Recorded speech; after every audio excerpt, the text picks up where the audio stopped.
Yes, yes, people. We are back live. We are back live on the Sarcasm City TV YouTube for another edition of the Manchester United Arsenal podcast. Mandem United pod meets the Gunner Talk from the Arsenal pod. In regards to Manchester United, there's nothing new I can say. I feel like legit, I am saying the same thing on repeat over and over again. I could legit just replay from what I've said last week, 2 weeks ago, a month ago, 2 months ago, off during preseason, all during the back end of last season. The only way you lot would know it was different is because my hair's longer. That's the only difference. If I had a shaved head, if I had short hair like I did before I started this, you lot would have no idea. Maybe the beard length would be different. Manchester United, terrible draw versus FC 20. And when I say terrible draw in terms of the result, I'm in the minority. Do I think Manchester United were bad today? No. We were just Manchester United. And you know what Manchester United are, people? Distinctly average. And word to Eddie Hearn, you are distinctly average, and that is a compliment. That's what we are. We're an average outfit. Again, were we bad today? No. Were we good today? No. Were FC 20 bad today? No. Were they good today? Nah. They were just also distinctly average. It was mid versus mid. And that's why the 2 goals came from an absolute quality piece of play from Eriksen, quality strike, and a mistake from Eriksen. That's the diff. That's all that happened in the game, people. For those that didn't see, go check the highlights. That's all that happened. There was nothing else. Limitations, just 2 limited sides and our very, very limited manager on the sideline. But we'll get into all of that. But first and foremost, make sure you run up the likes, people. Run up the likes. Make sure you share this across all the socials as well. And on top of those 2 things, make sure you subscribe to the channel, Sarcasm City TV as well. Bring in, you know what I'm saying, one of my co-hosts of this show. You already know him. You can see him on his own channel. See him on American Waffles. Man like American Waffle, I should say. Man like TJ is in the building. Yes, TJ. What are you telling me? Flawless. I feel like this is gonna be like a therapy session for you. When we normally when we run these shows, you're crashing on Arsenal, right? But I mean, we got the business done today. What am I supposed to say to this this really, really smart chat that we have here, except for Ryan? But everybody else is pretty smart, right? Facts. I'm not gonna gaslight him and say, you know what? It was a really hard fought 5-1 win over Bolton Wanderers at home. Like I'm not gonna get. This is what I expected, right? This is it.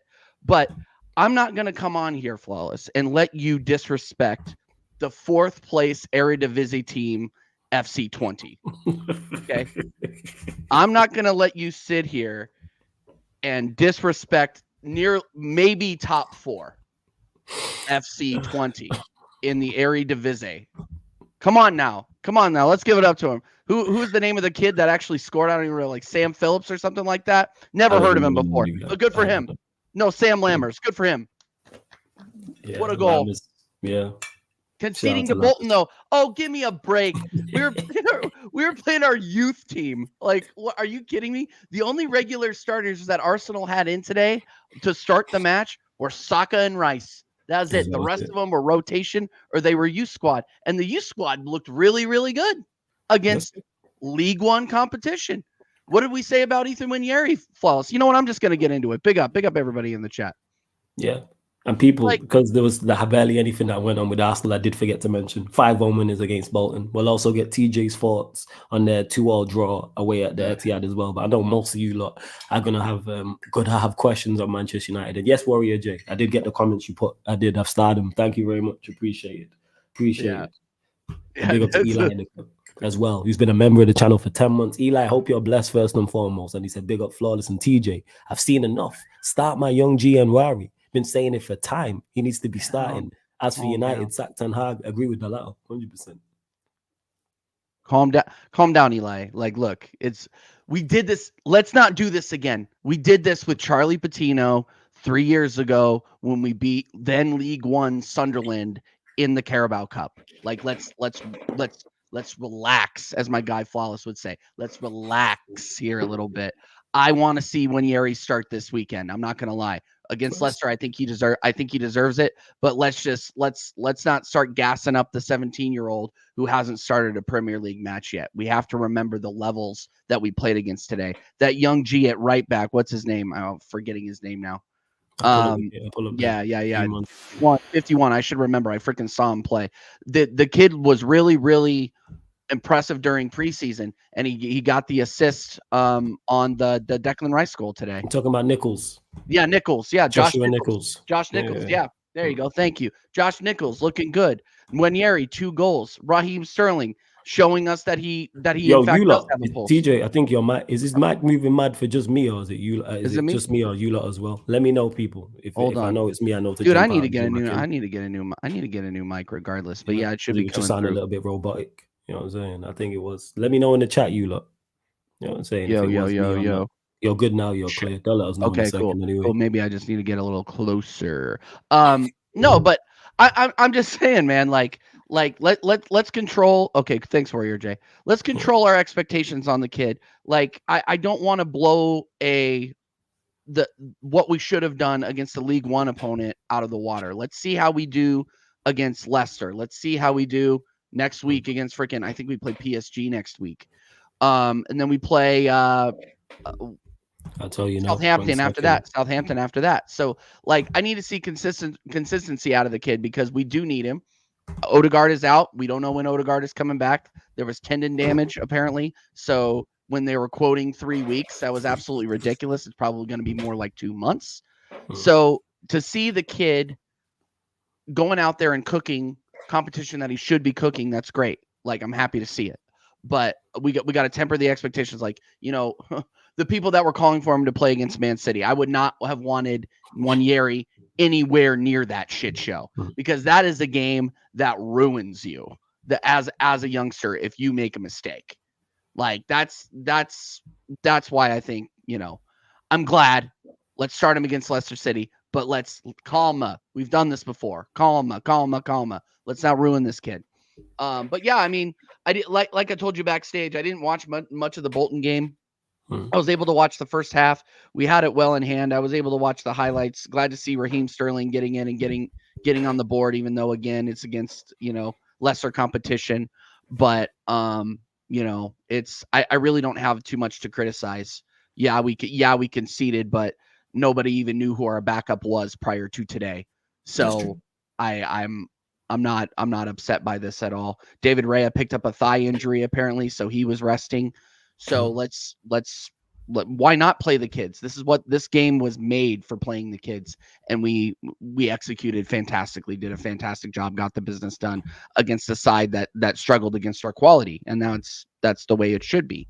You know, especially when we're talking about the need to win trophies, we need to be taking these competitions seriously, and the youth, and I think that permeated down to the youth today.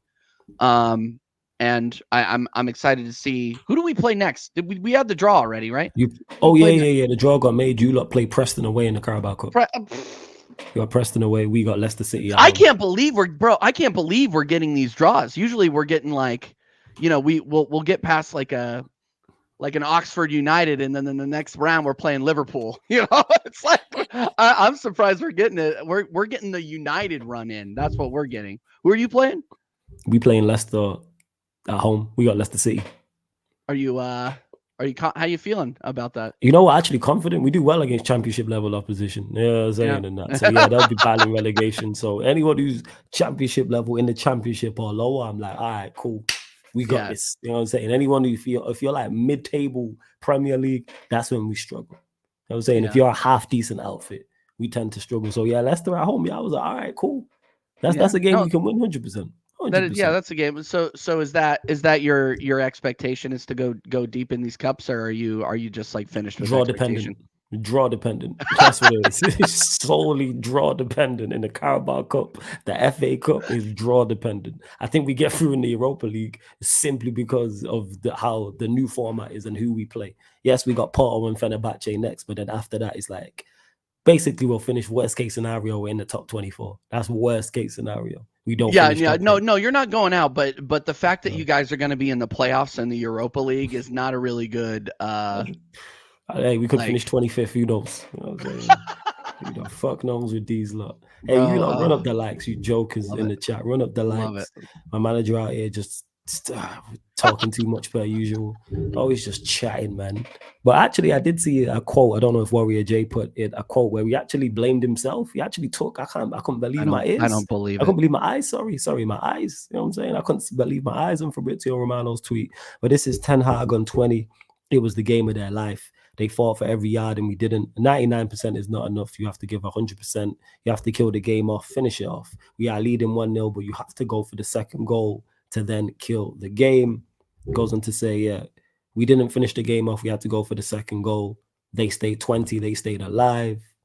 We can't give away a goal like this. It feels like a loss, he goes on to say as well. And Manchester United have won just one of their last 9 games in Europe, people. Manchester United have won 1 in their last 9 games in Europe. 5 defeats, 3 draws, and 1 win, which is versus Copenhagen at home. And I believe, Onana, that was the last-minute penalty save. Someone correct me if I'm wrong. It was the last-minute penalty save at home under Eric Ten Hag. So I'll dissect and get to these. In regards to, it was the game of their life. That is correct. They fought for every yard. They did. It was well organized. We didn't. I disagree with that. I don't think it was a lack of effort in our part. Again, people give Manchester United players way too much credit. There was no lack of effort or application. We're just not very good. It's a lack of skill, people. It's not a mentality thing. It wasn't because we didn't run around enough and we didn't die for the badge and all this stuff. No. It was, I don't know the distance covers between the two teams, but I'm telling you, it probably wasn't that much different. I don't even know the stats in regards to possession. We probably had more in the first. They might have had more in the second. It's probably 55-45 us, something around those lines. But the point I'm making is that that's not why. And this tells you where this manager's at. Because when Ollie said these same things, we criticized him. When we used to lose or draw and he'd be like, oh, we need to run harder. It's not about running harder. Pep loses a game or Ancelotti loses a game. They don't talk about, oh, we need to run harder. Skill. And when he says also as well, you have to kill the game off, finish it off. We are leading 1-0, but you have to go for the second goal. This is where I disagree with him. We went for the second goal. But again, we just lack ability. You know what I'm saying? Because our attack is rubbish. It stinks. And I've been saying this. Bruno, limited. Rashford was actually decent today. He was our brightest player. He was actually taking on players, did a flip-flap, was actually going down the outside. You know what I'm saying? Cutting inside. Diallo was quiet for him. Xerxes, nice link-up play, but it's not really a goal threat like that. And your fullbacks don't really offer too much going forward. So when he says you do have to go for the second goal, we did go for the second goal. We're just not very good. Again, that's why we didn't create nothing. Outside of Eriksen scoring the banger that he scored, we didn't create one clear-cut chance. Against FC Twente at home, and I cannot think of one clear-cut chance we created, and this manager's turning come out and talking about effort. And talking about we didn't want it. And how about we create some chances? How about we have some shots? Someone let me know, because I can't remember. In the chat, you lot, let me know. Because I don't remember Manchester United having one clear-cut chance against FC Twente at home. Even the goal we scored was a terrific goal from Eriksen, quality. And then he got caught for the goal.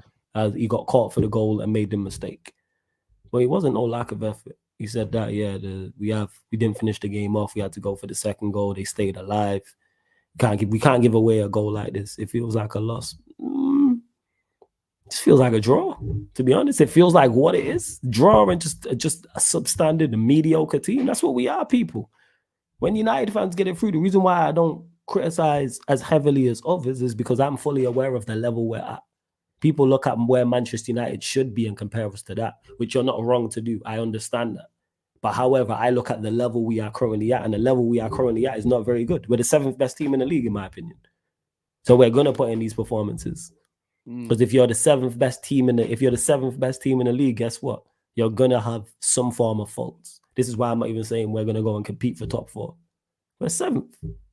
Maybe, and you know what? We're probably closer to 8th than we are 6th. That tells you where we're at, that we're heading in the right direction. We're probably closer to the team who will finish 8th than we are at a team that will finish 6th. And again, Jazz, we was talking about on the watch along. I don't think Manchester United were bad today. I don't think we were good today. Average.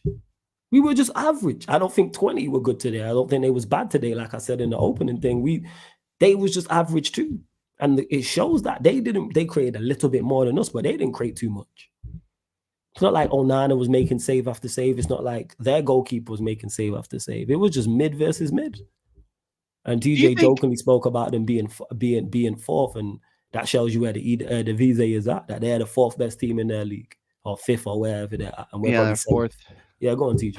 Go on. Yeah, no. What I was gonna ask is like, I'm surprised people aren't more angry. Well, you don't really get angry, but I mean, I think you just know the levels that you're at. I mean, I'm just accept. You know what it is, compare TJ. I'm just compare this. acceptance. Yeah, no. Compare this to where half of your fan base was last week after you beat the League One team that you guys were playing against. Why do I keep forgetting of this? Who was it? Yeah, It was Barnsley. Like, yeah, and 7-0 hashtag we're so back and all this bullshit. You know, it's the I thought my fan base was diluted. I just think that we're both riding the same delusional bus in terms of where our fan bases think we are.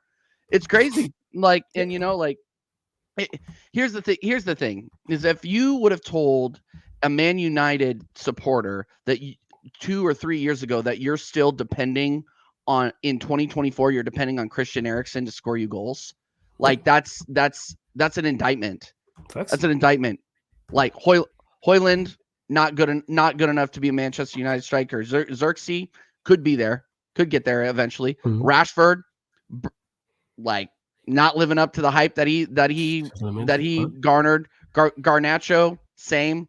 Like, there's nothing impressive about it, where there should be something impressive about a Man United team. Like I saw that goal today that was scored on the short side. Onana looked like he jumped really late on that. Yeah, he wasn't covering his neck. I think he should have done better there. Agreed. And like, don't get me wrong, it was a very well taken goal, but getting beat short side by a kid that I don't think has ever left the Netherlands to play football, like, it's pretty bad. Like, don't get me wrong, I looked the kid up. He's a Dutch champion, so like he can play ball. But the fact that you're getting beat that bad on your short side is not great. Like, I've never. And I've never look. People give me shit about. I've never rated Onana. I thought he was good in that Champions League run with Inter Milan. Ever since then, he's been mediocre. It fits right in at Manchester United. Right. Mediocre. Exactly. I mean, and this guy, like, look, I'm not trying to crash on him, but you can't be letting goals in like that. And I just feel like there's a level of arrogance there that is completely undeserved. Like, when he's doing this during pens, I'm like, you're not distracting me. Like, you're showing them where to go, like that, and they go that way and they score anyway. So, like, I don't know what you're doing. Like, I'm just not a big fan of him. I think the way that maybe he's just not my style, man. He jumps too early on pens. He jumps too early when he has one-on-ones with himself, and I just don't think. Who's calling me? I just don't think he warrants the cockiness that he brings. I'm like, okay, just go and win something. Like, you've been in a Champions League semifinal, a Champions League final, and what have you won? Nothing. You've won 2 domestic trophies. Like, do you really? Are you really going out there and holding this? Like, come on, man. I could go on and on, but I'm just telling you, man. It's just so, like, it's good for me. But for fans like you and fans like Staffy and fans like Saeed, who are actually, like, trying to see the club go in a positive direction, like, your blood, you need to get some blood pressure medication or something. I'd be fuming. Yeah, and that's why it's not, because to Cameron, who said in the chat, "All flawless." I've just been at acceptance for the longest. This is why my demeanor ain't changed. It's right there in front of you guys. Like, this is not, like, you don't have to convince yourself that Man United are good. They're not. They're like it's been said. This is the word of the day: mediocre. Mediocre. They're mediocre. They're not going to go anywhere. Like, they may get out of the playoffs in the Europa League, but they're not winning it. Like, I heard after you guys beat Barnsley, I heard you guys were going to win the Europa League. That's what I heard. And I'm kind of like, with what? With what? The rotating the bench that you're not playing in the Premier League, who also can't score, and you guys played a lot of your starters today too. Yeah, we played a lot of our starters. Crazy. And off the bench, we brought on Maino, Højlund, Mount. Maino, give a blight to. We all know I'm a fan of Maino. I think he's we all know that Maino is a talent. We all know that. Yeah. But we bring in on Mason Mount and Rasmus Højlund to win us the game. It's back to the Palace one when we're bringing on Garnacho and we brought Garnacho on as well. So yeah, again, we're bringing on Garnacho, we're bringing on Hoyland, and we're bringing on Mount to win us football matches. And twice it's failed. And will it work at some point? Law of averages, yes, but it's not good enough. And this is my point that I've been making. I said this about attack. So why I'm not at peace, that's the wrong word. I'm just at acceptance. The fifth stage of grief, the last stage is acceptance. And I wrote off this season before it started. I had people tell me, you can't write off the season. I'm saying you can't write off the season. Shout out to Ash. He said that to me jokingly on Unfiltered podcast on Zaid's channel when I was like, hey, I love you, man, to death. Love doing these shows. I said I might not make it till the end of the season. And Ash jokingly said, you might not make it till November. And now look, you see, we watched on my watch along, Saeed's recap of the match and how much he was. It's over. And you know who also has to be held accountable for this? Ineos, but we'll get to that. That. Yes, I mean, I won't forget that. Go on. Right. No, and I'm sorry to interrupt, but I mean, who in the league, who have you played? Two. Exactly. That's the most concerning part. And, you guys are on pace. I heard that you guys were going to score 80 goals this season. That's what I heard. You guys are on pace to score 38. We're on pace to score 38. 38. You guys are on pace to concede. You guessed it, 38. Mediocre. What are we doing? Like, what are we doing here? Like, look at the numbers, man. And you guys haven't even played anybody particularly challenging. I mean, you guys played Liverpool. That's really about it, right? And then you're playing against a Spurs team that are going to be confident after winning. I would love to get your thoughts on that game too, but like, we'll get to that. Mostly I want to know who you're going to actually be rooting for. That's really, I'm trying. I've heard it get called the flawless derby. That's what I've heard. I've heard that people like, yeah, it's the flawless derby. I can't wait for you. I can't wait for you when you're 75. I'll be dead. But when you're 75 and Tottenham finally win a trophy, you're going to be at the parade.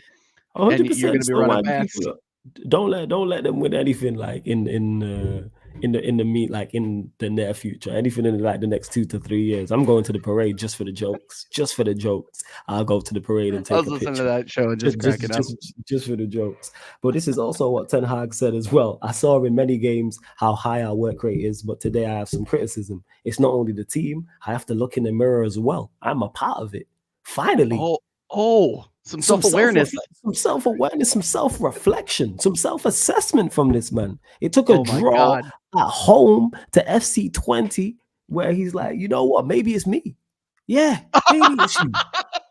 Maybe, just maybe you as the manager, word to my guy, your management, and like my guy JV said, you're supposed to manage and it's meant to work. Maybe that's what it is.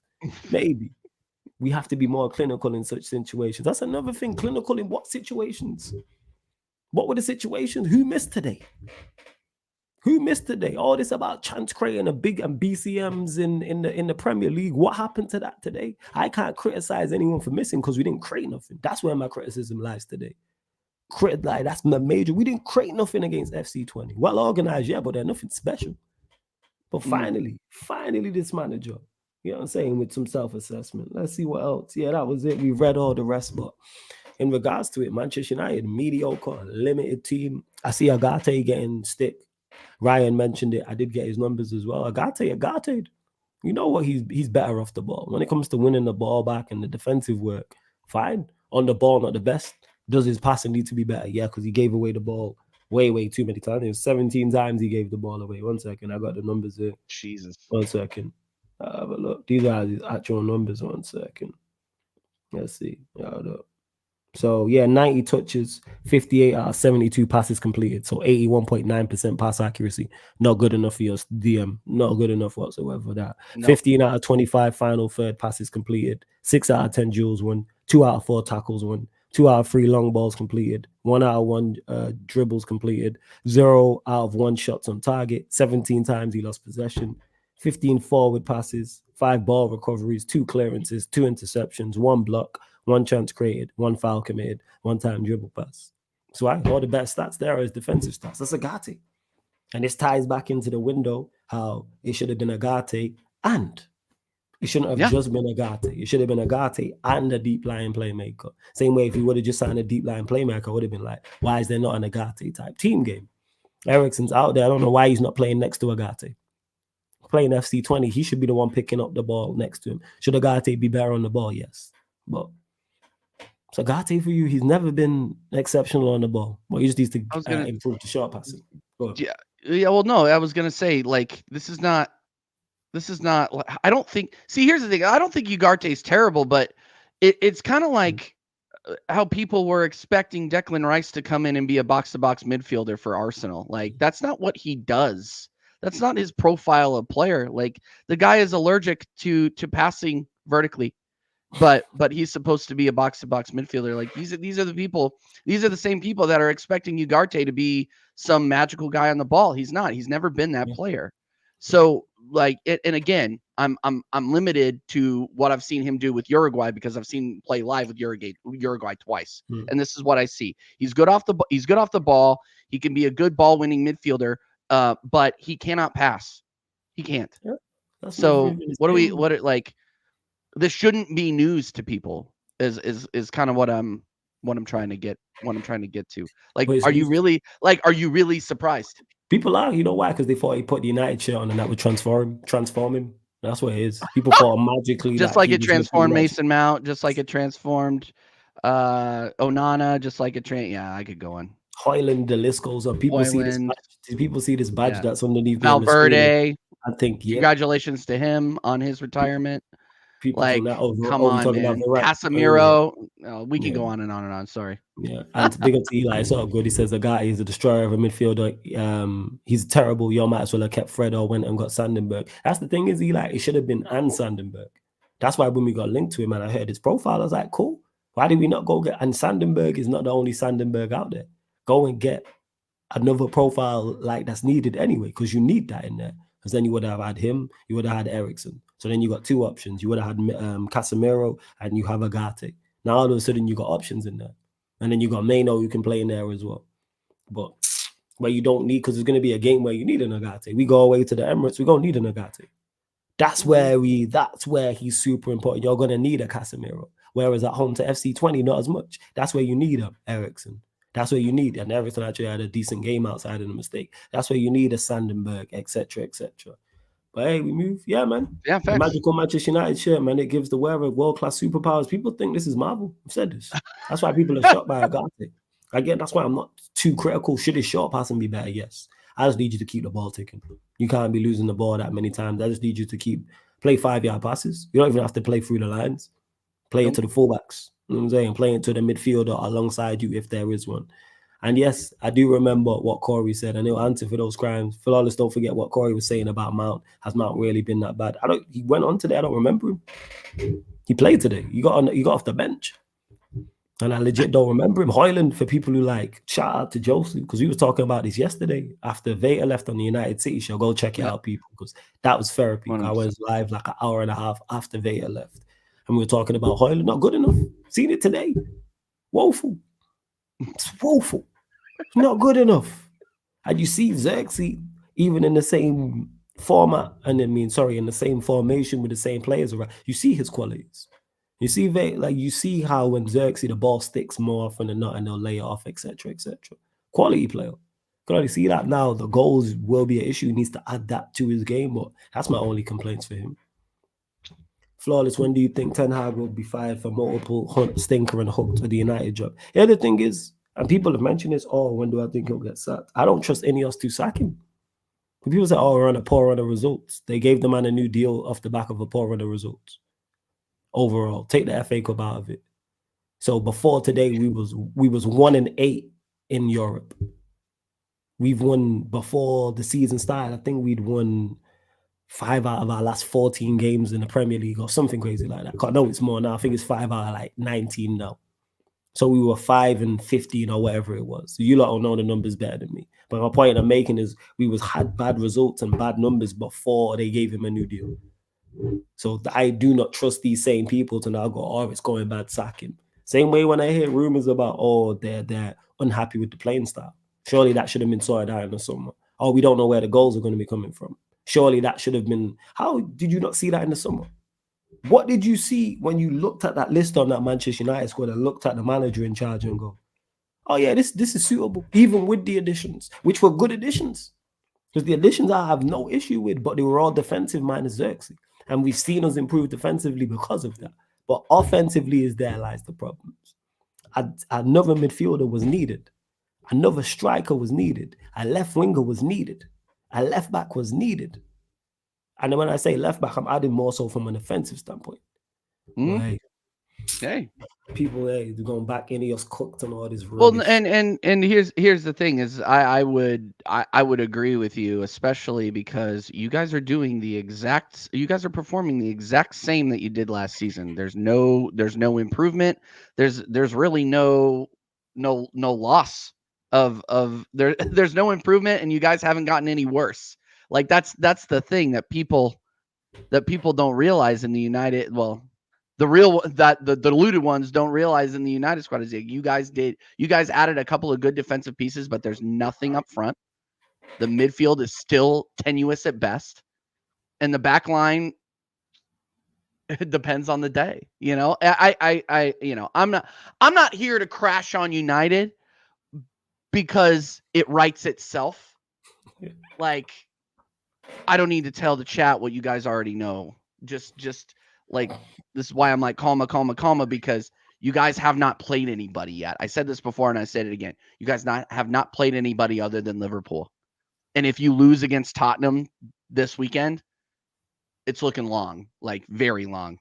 Again, let's say hypothetically that happens because Spurs could beat us. Let's say Spurs win 2-1, 2-0, 3-1. I don't think it will. Let's say Spurs win the game. There'll be calls for his head. Do I think any of us sack him if we lose? No. I don't think we. No, absolutely not. I think if you guys win, Ange is more likely to get sacked. Oh, so you reckon it could be it could be not quite an El Sacco, but close to an El Sacco? Yeah, like I don't think it's an El Sacco. I mean, they're just, look at the level of the clubs. Both of them, they're both mediocre. Like, I'm sorry. Hey, like, hey, TJ, you're telling me the teams that are 11th and 10th in the Premier League are mediocre? You would have thought. Yeah. You would have thought. Oh, sorry. I disagree. No. Here's the thing. Daniel Levy, if he sees the fan base is starting to turn on Ange, he will fire him. It's the way of the Tottenham. Okay? They're not going to give him enough time to do anything. They're not going to give the players enough to do anything. They're not going to give him the players to play the way that he wants to be playing. Yeah. You guys won this weekend. Woohoo. But look at what you guys have been doing the 3 or 4 weeks before that. Dead. I'm glad Brandon Johnson finally woke up and decided he was going to be a footballer. Like, good. But before that, like, I think this is a purple patch, personally. But that's fine if you disagree with. That's fine if you disagree with it, Jez. But I mean, come on, look at the results. I'm triggering that. I'm triggering the Spurs fans. That's fine. I don't care. Yeah, we've beaten you 3 years in a row. We've beaten you 3 years in a row. You are not anywhere near us in terms of lexicon. You can, you guys haven't won trophies either. You guys are not even in the same league as us. Feeling very come back to us when you guys are in the top 5, and then we can talk. Big up to Chavoy, who says no player at Manchester United has been the best player at their previous club. It takes time. So, all right, Chavoy, what I don't even know if you're trolling here. What exactly takes time? And if we're not buying the best players from their previous clubs, surely that's a problem with recruitment. Because I actually think our recruitment has been a problem. Not so much this season. That's the one thing I praise Ineos for, is this summer gone. Love the incomings. The outgoings were good as well. But before that, that's why we're left with the crap we have. And this all could have been sorted out if we had, what's crazy? We had a new manager and we was having these results. You go, all right, it's his first season. Let's see how he does. Let's see if there's improvement. We know how this film ends, man. We've been here before. We've been here before with this manager. We've seen last season. We've seen the season before. We know what's what. As in particular, the last season. We know what's what. So in regards to it, I'm all out of giving man time. I'm all out of that. Figure all that. What Ineos has shown by keeping Ten Hag after the FA Cup final is that regardless of how bad performances and results get, Ten Hag is a positive result performance away from keeping his job for it. That, what's prime? That's my thinking behind it. That's why when people have said, they're going to sack him, they had every reason in the world to sack him and chose to keep him. So that goes because we won the FA Cup. So I look here and I go, all right, so if the results are going bad, what's the difference now? Why? Because you gave him more players. Why? Because Van Nistelrooy and Hacker there. Why? Because we have a DOF or we have a technical director or a CEO and a COO. Is like, what to me? What's the difference? Yeah, and Eli says that's false. Xerxes was the best player at Bologna. I don't know about Bologna, so that's why I was just going with what he said. But I know don't know what you you're watch talking Serie about. A. Calafiore yes. was the best. How dare you? How dare you say that? So yeah, like that's it, Eli. If you're saying Xerxes is the best, run with that. But I just don't know what's the time. That's what I want to know. Like, how much more time is being given, man? You know, like, what we doing here? Like, take your time with it. No, Troops was wrong. You don't take your time with this. No, you made the decision. You made the decision. Now, what we doing? Kept Ten Hag when Flick was available. Flick was available. Now, Amarim was available. The list goes on. I would have taken a manager who was on the come up, who had done something maybe in the Europa League or something like that. But I'm looking at our games in regards to him being sacked, and I go, I can't pinpoint a win in our next 5. I'm looking here. This is across all comps. My laugh serious. Spurs at home, Porto away, Villa away, Brentford at home, Fenerbahce away. West Ham are in terrible form, but you'll beat Brentford at home, and West Brentford. Ham. Hey, I've watched Brentford a couple times. They've been decent. Spurs, they were decent. City, they were decent. Spurs are decent going for. They're No, so I'm saying, good. No, Their possession. Brentford. I'm saying Oh, Brentford. okay. Oh, well, yeah. No, against Brentford. Yeah. I thought Spurs dominated Brentford. Eventually. Yeah, but I think you guys will beat Brentford at home. The rest of them, you're in trouble. Porto is going to be a big problem for you guys. Yeah, Porto away, because I look at it, Spurs away. I don't think we necessarily lose them all. A lot of these scream draw to me. Like Spurs at home, Villa away. Spurs will be a draw. Brentford at home. Our next 3 league games scream draw. Porto away is going to be tough. Fenerbahce will be tough away. He might not. Someone did ask me if I think he gets sacked. Where is it? And I did say before the Chelsea game. I did say that. I said before the Chelsea game. However, are you away? Are you in Turkey? Yes. Ooh. However, if we lose to Spurs, lose away at Porto, and then lose away at Villa, then there's an international break after our next 3 games. So I look at it and go, maybe, because the pressure will be ramped up. Let's say we lose to Spurs, lose to Porto, and draw away at Villa. The pressure is going to be rife. The pressure is going to be on top in the international breaks. And we've seen managers get sacked before.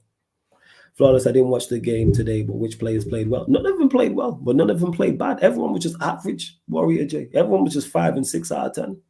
Everybody.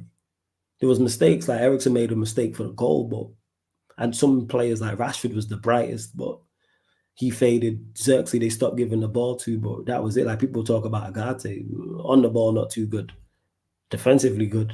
So just average you with 5 out of 10. Like everyone was between 4 and 6, man. That was below average to above average. There's some form of average. Pick one of the 3.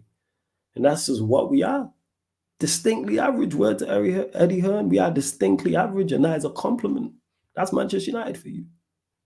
But not a good side, people. These players are not good under this manager. Now, do I think a better manager gets more out of them? Yes. Would we still need to improve to go and win major honors? But with a better manager, could we go and compete for top 4? Absolutely. Absolutely, we could go and compete for top 4 with a better manager. So it goes to show what would it take to get him out? Is the question. With Ineos, I don't know if it's complete, if it's 4 or 5 losses on the bounce or something like that. We had our worst ever Premier League return and worst ever Champions League return, and they still kept in. So what does get him out? What is there? What I want to know what their bar is. It's like when people talk when Mandem talk, when Marcel's talking, you know what I'm saying, or Naji's talking, shout out to them too. It's like, what is the bar where you go enough is enough? So would it take us to lose to Spurs, lose to Porto, lose to Villa, lose to Brentford, lose to Fenerbahce for everyone to go, all right, cool, enough's enough? Yeah, I think you have 5 L's in a row to those clubs, then it starts getting talked about. But I mean, Fenerbahce are no slouches. You got Jose Mourinho there now. Parking the bus in Turkey. 2 Europa League games are tough. They're tough, and yeah, Porto. We barely got past Porto in the Champions League. Like it's looking peak for you guys. But even then, I don't think international competition or Europa League competition is high on the list of priorities. Like I think if you guys lose 5 or 6 league games on the bounce, then it'll be a problem. But if you don't get results away in Europe, I wouldn't be surprised. Now, if you're consistently turning in average performances like you did at home today, that might rattle a few cages. But given what we've seen so far, I mean, is there really any evidence that they're even taking Europa League that seriously? We'll soon find out after Yeah. the Porto and Fenerbahce game. I'm looking at the next 5 in the league. Spurs at home, Villa away, Brentford at home, West Ham away, Chelsea at home. Our games, Manchester, I don't think we necessarily lose them all, but none of those are winnable games. But Right. yeah. No, exactly. And go ahead. No, I was just going to highlight what Jess saying. He says that's the wrong mindset because they have a better chance in Europe, ironically. No, I agree. But what about today's performance based off of what Flawless is saying and the way that he looks depressed? Like, I'm going to put Paul welfare check to where this guy is. Send me your address. No, I like they're not taking it seriously. Like these guys, if it's not Champions League, are they really interested? Like it just doesn't seem like they're interested in this we don't know. competition at all. That's what it is. It's because it's the first season they've been here. We don't know how serious they take Europa League. Yeah, that's so I'm unsure. And yeah, Jez, what we're talking about is more so Ineos is like, let's say United do badly in Europe. Did they take that into consideration? How strongly did they take that into consideration? I said this Europa League should be top of our list, but Ineos might not look at it like that. They might say Premier League. They might say FA Cup. Bear in mind, FA Cup kept his job. I'm unsure because they've said one thing and done the complete opposite. They said, we want to play, Jim Ratcliffe said in an interview, I want to play good possession-based football. And then you interview Thomas Tuchel and kept Eric Ten Hag in the job. Make that make sense. Like, look at the players we signed in regards to that. So, I don't know. But them 5 league games, do I think we lose all 5? No, just law of averages, because we have enough quality just to not lose games. We'll scum back a couple wins, or we'll get draws, or whatever the case may be. But where are the Ineos cooking mob now? That's what I want to know. Because they have to be held accountable for this. Because if they didn't see this coming, you're not equipped to do your job. If you did not see these poor performances and these poor results on the horizon with this manager and this team, who's assessing this? It's supposed to be very intelligent and clever individuals and very good at your job, best in class. And then we get this rubbish. And then they have the cheek to be like, oh, we didn't. Well, like I said, it's rumored reports. We don't know. Oh, we're unsure. Or we're unsure where the goals are going to come from. We don't like the playing style. So surely that this was all a part of the conversation before the season started. Surely when you sat down with Ten Hag before and gave him a new deal, that all these things were discussed, that Manchester United were going to play a certain way. It's all rubbish. That's what it is, people. It's all rubbish because this is Glazers who looks the exact same. It's the exact same. There's no difference. We're better defensively because we have better defensive players. Maserati and De Ligt have made an impact just because of their individual quality. Same with Agate, like today, for instance. But other than that, that's it. Xerxes just showing his quality because Xerxes of a quality. Other than that, ain't no change. How many good team performances we put in? I think Palace, and that's it. It's the only one where we've put in a good team performance for an extended period of time. Southampton as well, I had in the league. If we're talking league in Europe, Southampton and Palace. Palace, who are like us, lower mid-table. Well, they're lower mid-table. We higher mid-table. And Southampton, who are championship level. But hey, we scoring 85 league goals or 88 league goals according to some. Top 4s are must. Top 3s are must. We ain't competing for no top 4.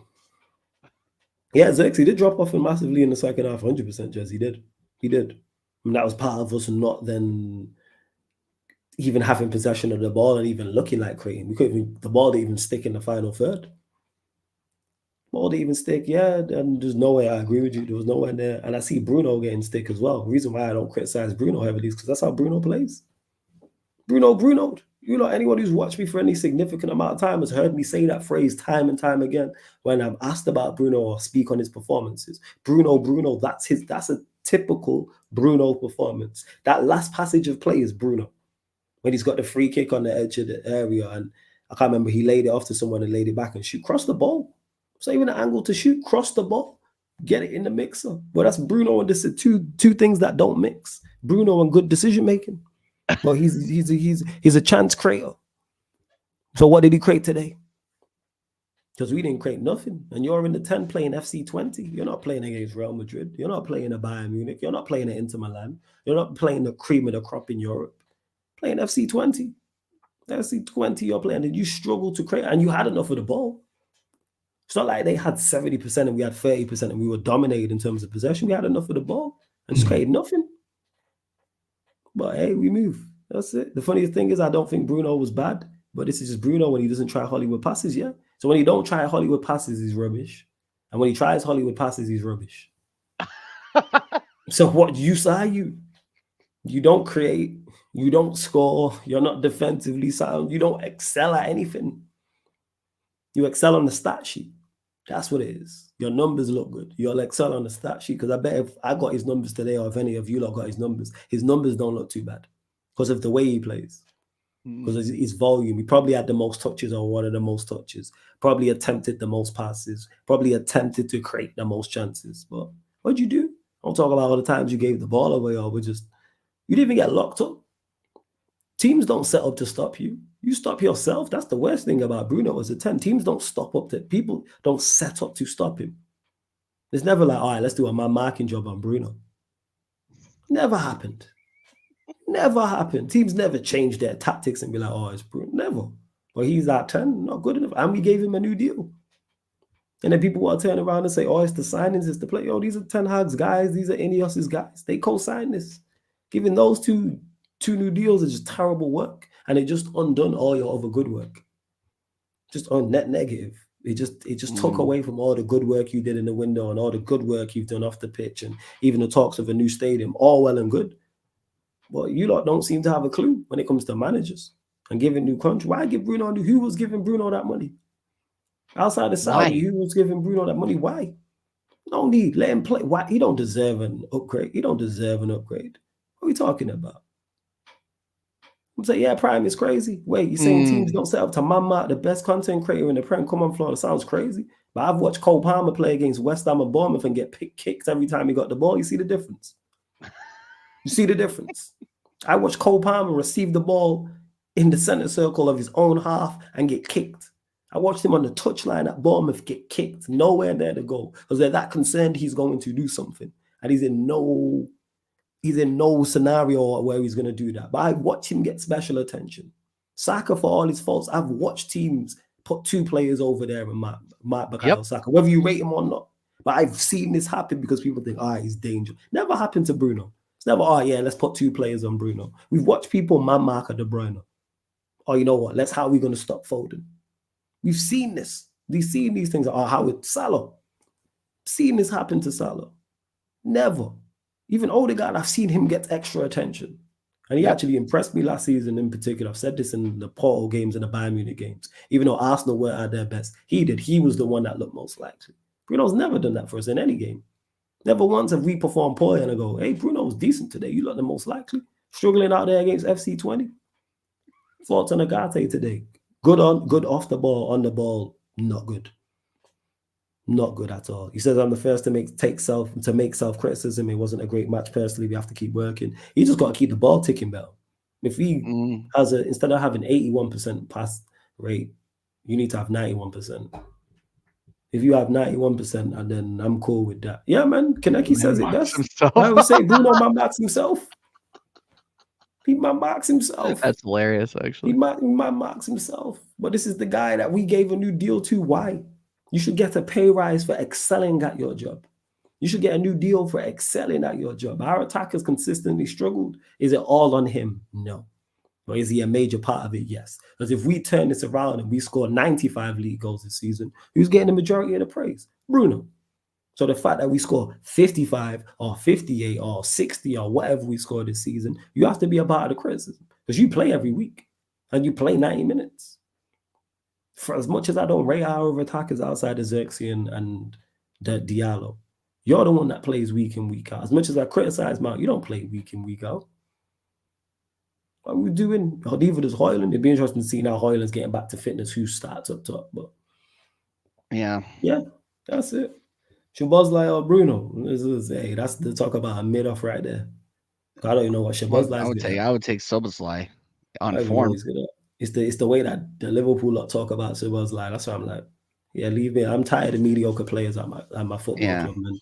Bring me some good players. Well, it's nothing I said before. Go on, DJ. Yeah. No, I was just saying high standards at Liverpool, man. I thought Szoboszlai's looked okay. Like, I don't understand why people are getting so on him.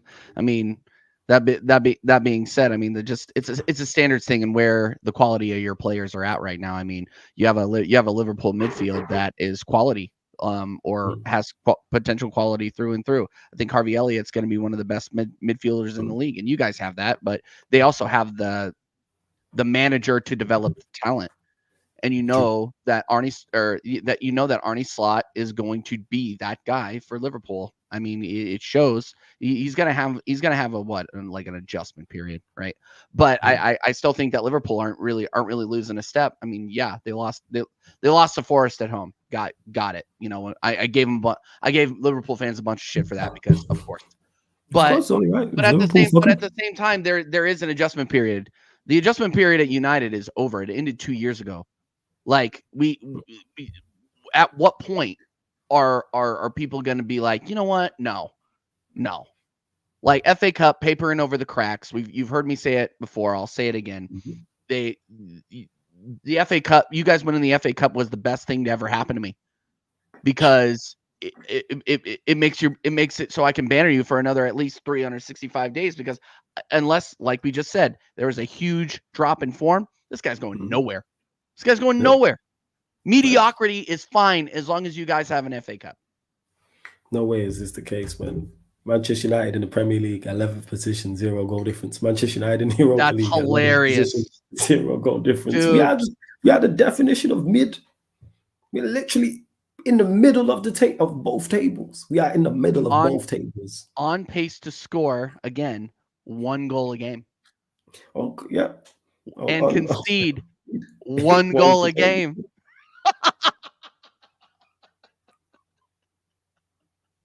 People, and I will continue to say this, and you'll be tired of me. People, United fans tried to get on me all summer long and tell me that I should be positive and this team was going to do something and we were going to score all these goals.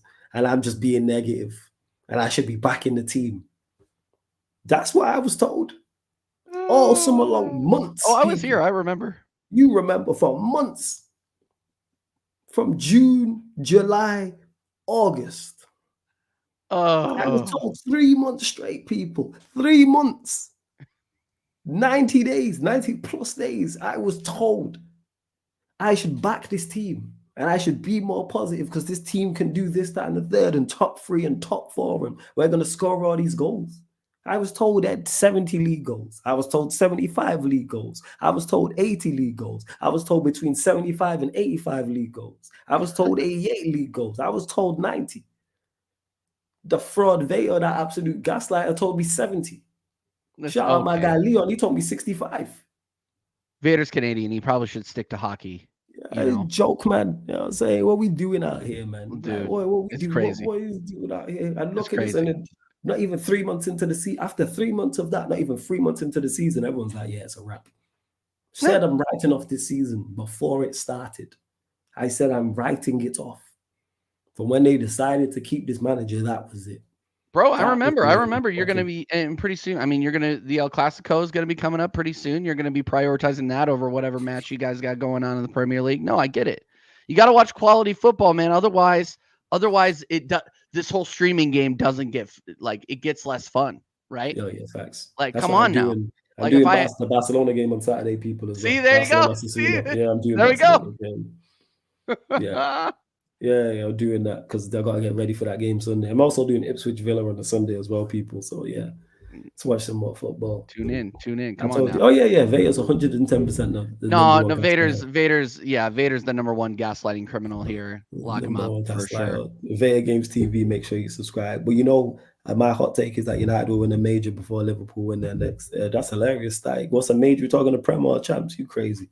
You winning a major. There's zero chance Man United win with their current squad and with the amount of young talent they have there. I mean, it's just not enough. It's just not enough. Can we win an FA Cup or League Cup? Yeah, because we've shown that in the past 2 years. But that should be your bread and butter. That's it. Man, look at Jez, man. Jez, you would. Jez, you're shameless, bro. Get out of here. Absolutely I know it. I know, and I know exactly how he's saying it too. This motherfucker. Whenever do you ever read something out and you like you read it like in your head like the guy talks? Yes. Like I know that's exactly what I'm doing with Jez right now. I'm like, this guy's taking the piss, bro. Who would have thought one criminal likes another? Yeah, it's crazy. Like, look at that. Who would have thought? Criminal organization. Ridiculous. Let's see what else you lot are saying, but I think that's pretty much it in regards to Manchester United. You lot continue to get your questions in, continue to run up the likes, hit the subscribe button, subscribe to TJ's channel as well, TJ Warren TV. Link is underneath in the description. I'm going to add it to the title in a sec, but quickly before obviously we get to the that's crazy, the Manchester City Arsenal game, which finished 2 apiece, and a lot of controversy and it caused a lot of conversation. Your game against Bolton, just quickly your thoughts on today.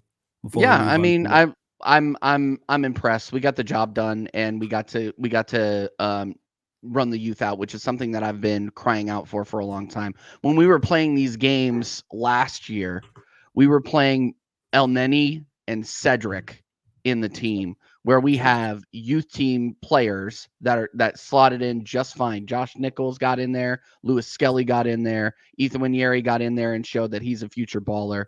Like this is what I expected, and we had an NPC for a goalkeeper. Like I didn't even know who this kid was. And he looked fine. It gives me, I'm going to give some praise here because I said at the beginning of the season that we need to see the youth team. I don't want to see any more of these pensioners out here collecting a paycheck while you're forcing down, you're killing the, a chance for a youth kid to get a run out. And this was the perfect game to do it.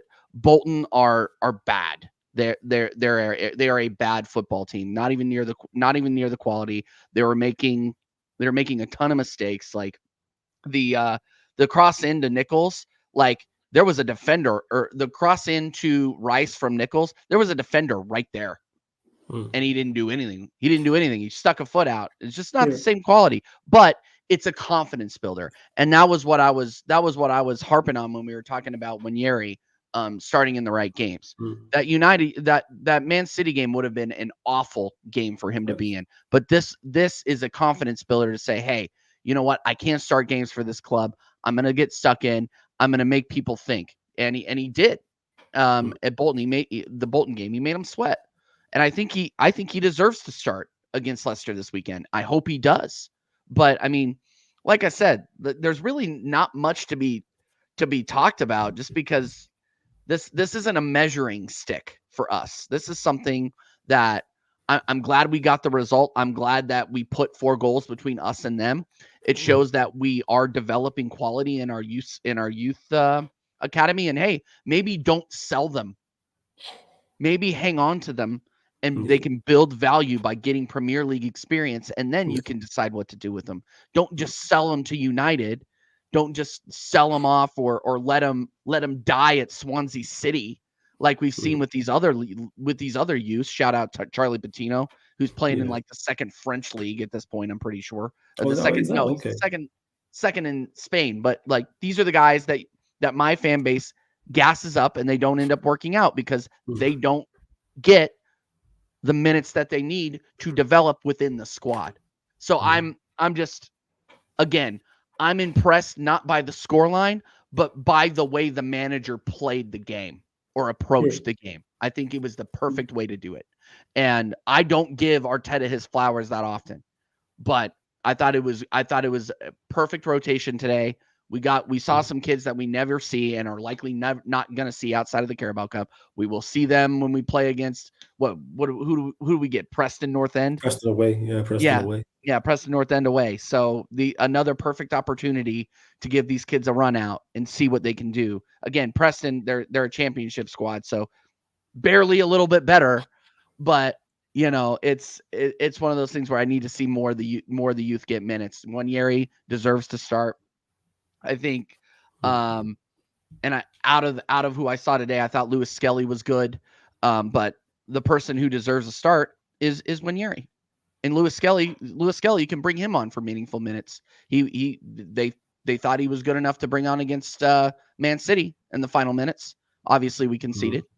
But look, man, I got nothing but praise after today. Like, and honestly, if we can just segue into the Man City game. Yeah, we'll go there. Yeah, got a lot to discuss. Where you robbed the Trossard red card, a minute away from a few seconds away from getting a win. Your thoughts overall, TJ? I'm gonna say something that people are probably not gonna expect.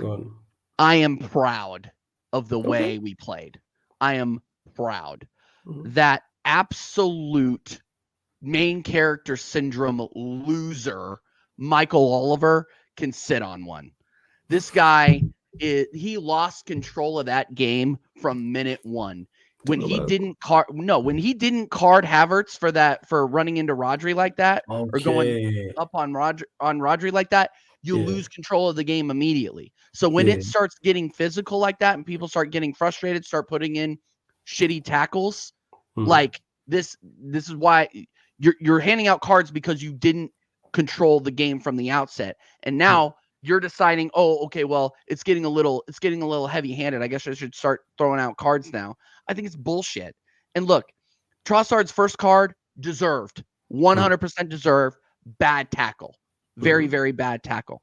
Now, what I think happened, and people can correct me if I'm wrong, Trossard already thought he was getting sent off for the tackle. I agree.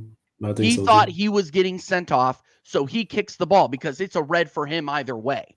Yeah. So he doesn't kick the ball unless Michael Oliver doesn't make that decision. So you're telling me that when the whistle blew, and I thought it was a yellow. I thought it was a second yellow on the tackle. I didn't think it was on kicking the ball away. And he kicks the ball away out of frustration, and that's what sends him off. If you're doing that, I'm sorry, man. Ref, you're a fucking dick. You're a dick. You're a dickhead for doing that. Period. And was Trossard disciplined enough? No. Do we have disciplinary issues in the team right now? I believe that we do. We're putting in rash tackles, and we're getting frustrated very, very early with the refs. We cannot control the refs. The only thing consistent about Premier League officials or English officials in general is their inconsistency. Facts. When you talk about refereeing problems, I cannot name you a French referee, a Spanish referee, an Italian referee, a Portuguese referee. I could not name you one that I am pissed off about, but you can name Anthony Taylor, Michael Oliver. You can name the Trossard lookalike. I forget his name. But I know you're talking about. These guys are fucking awful. They're consistently awful. Where is the standard? Where is the standard? Yeah, facts. So that's my biggest complaint about Michael Oliver, is that you don't control the match. It's gonna get rough. People are gonna start running into each other, and you don't do that, then people end up getting injured. People end up going down, and I don't think that the Rodri injury was a result of that. But how physical it was getting. Erling Haaland going up for balls that were far away from him. Yeah, when he ran into Gabriel. And knocked him over. Like that's the kind of shit. And then you get, look, I love the rivalry. Don't get me wrong. But be consistent if you're going to do that. If you're going to let the boys play, then let the fucking boys play. Because now Arsenal are up 2-1. We go down to 10 men. And you knew exactly what was going to happen. We have to park 10 behind the ball. We're not playing offense. So all these fucking brainless, soft-brained idiots who are sending me attacking stats in the second half, what did you expect? Oh, Kai Havertz he touched the ball 10 times. What'd you expect? We didn't look like scoring in open play in the first half. That's true. I thought we were lucky. What a worldie from Calafiori. Fantastic response after he was responsible for the first goal. He completely lost Savinho, and it resulted in that freaking I'm losing my head now. That Norwegian cyborg to get through. And what have we always said? Arsenal have the formula. You lock down the midfield that is going to feed Haaland. You lock down Haaland. He wasn't doing anything in that low block. He was doing nothing. Nothing. So, it's not rocket science. If you guys were watching my watch along, I absolutely fucking lost my shit. Number one, because I thought it was over. I thought we weren't going to score. Because we didn't look like scoring. We did not look like scoring once in that first half. We scored off that worldie from Calafiori and a set piece. We don't look good without Odegaard in open play. Odegaard's a big miss for you, look. We don't look good. He's a big miss for you, look. Like, let's not gaslight ourselves into thinking that we're going to go out here and maintain the goal scoring that we were at the end of last season when we're missing our talisman in the midfield. And look, I've been a big critic of Odegaard. I don't think he shows up for big games, but there are games that he shows up for where he will assist you 2 or 3 times, or at least be the hockey assist or the pre assist. Yeah, he'll keep the ball ticking. He's a good outlet. Exactly. And then when we're playing the starting 11 that we played against Man City, we weren't gonna attack them and do anything rash. We were going in. We were gonna try to get balls deep and hit them on the counter. That was what we were going to do. We played 2 very defensive left and right backs. Ben White, known for getting up the field, we benched him to put fucking Timber on the right. And I thought Timber played really well. I thought our back line played extremely well. I do think it is. You cannot blame them for getting the draw there. Look, if you had asked any Arsenal game or any Arsenal fan prior to that City game, if you would take a draw, you would have said, "Thank you. Can I have another?" Like, come on. Like, and that was why it was so heartbreaking when we conceded in the last minute, because like we were this close to throwing in an upset against all odds, and we didn't do it. But the way that we defended was awesome. I was like, and look, I know it's boring to a neutral. I don't care. If you don't appreciate that low block and how well we were playing it, there's just some aspects of football you're never gonna like. I cannot believe I'm saying I enjoyed watching it, because it was a defensive masterclass. From an Arsenal fan perspective, I get it. Yeah, because you were this close to getting the win as well. That's the thing. You were literally a kick away. I'm telling you, man. I put more of it on City, to be honest, in regards to them not being at it in the second half. You not doing what you're supposed to. Exactly. I mean, and look, you saw no movement in the box. Like, there were no ideas from City until we lost concentration in the last second. Mm-hmm. Like, we did not defend that set piece well at all. We paid for it. We were tired. Mm-hmm. We had defended with our lives for what, 50 minutes at that point? Mm-hmm. Like, I cannot blame the players. Like, I really can't. Like, this is just, you're going up against the champions of England, the 4-time champions of England, treble winners. Most of that team is intact, and you're playing against the best. Things are going to happen when you're down to 10 men. Things are going to happen. But the way that we played with 10 men, I thought was admirable.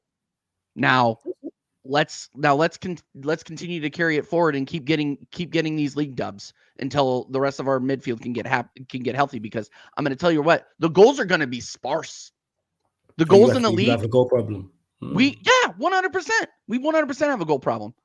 And I bet you, I'm still thinking we're gonna win against Leicester. We're gonna win against Southampton, but we're not gonna pam them. We don't have the talisman in the midfield. They're gonna double up on Saka and man mark him out of the game. And both of our left wingers are on horrible form.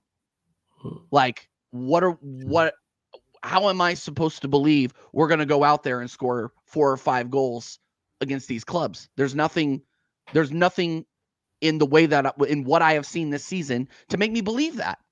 Mm-hmm. Look, TJ, you're being super negative. At the end of the day, it's not going to matter, because defensively we're so sound. I expect us to win these matches. We're set up to win 1-0. We're set up so well to win these matches, but they're not going to be fun to watch on the offensive side of the ball. They're just not. Like, we don't, and this is just the Arsenal way.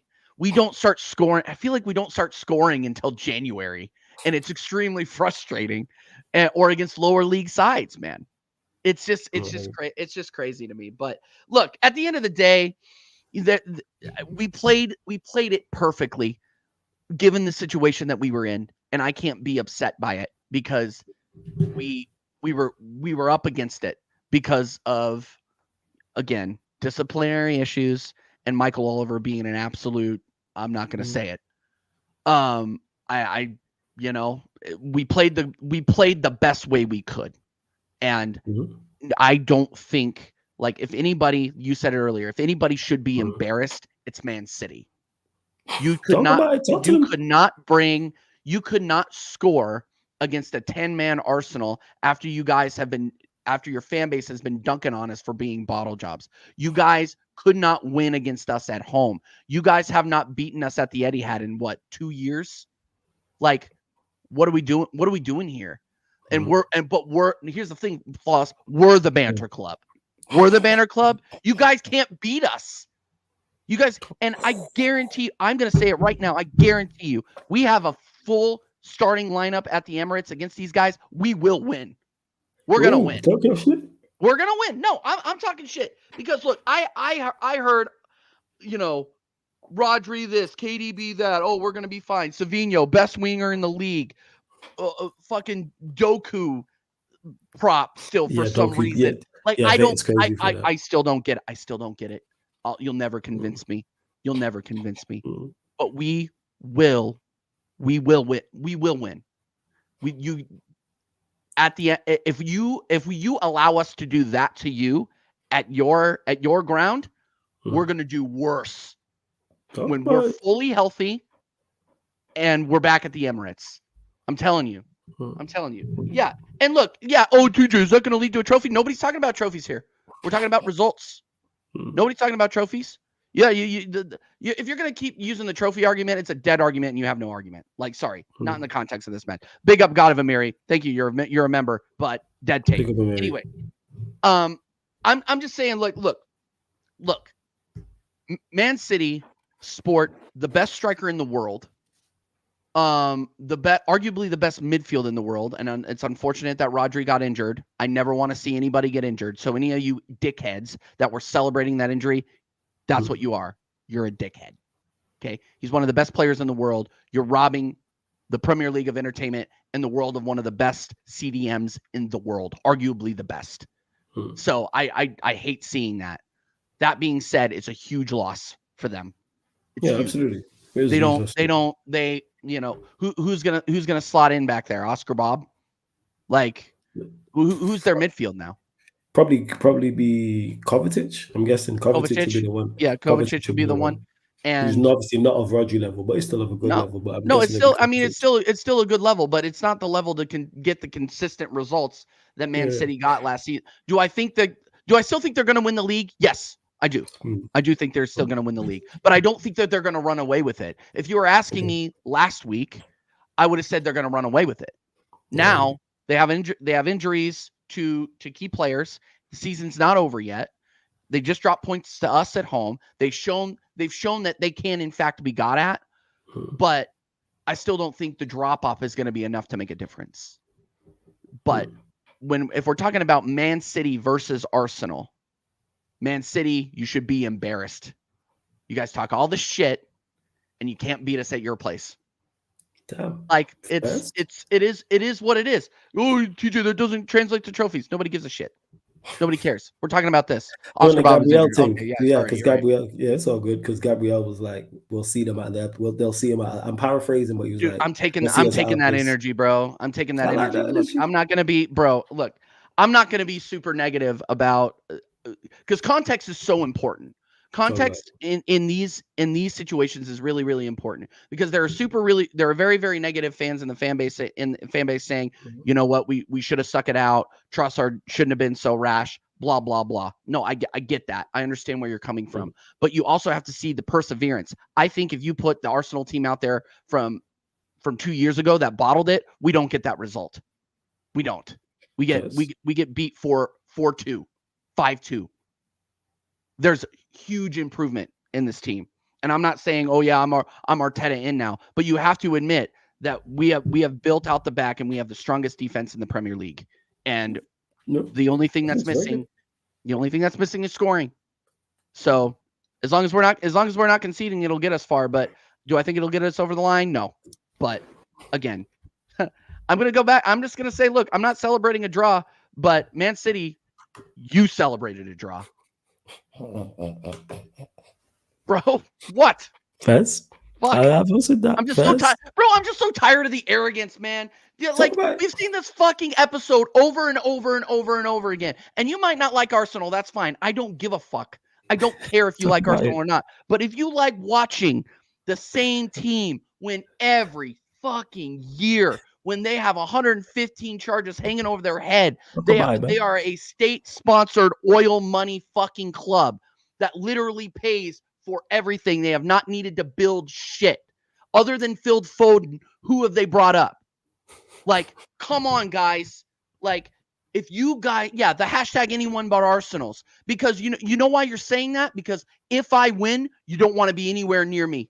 Facts. Don't come anywhere near me. Don't come anywhere near Arsenal fans, because we will dunk on you, because we've had to hear about it. We are the NFL's Buffalo Bills. Look it up. Look it up.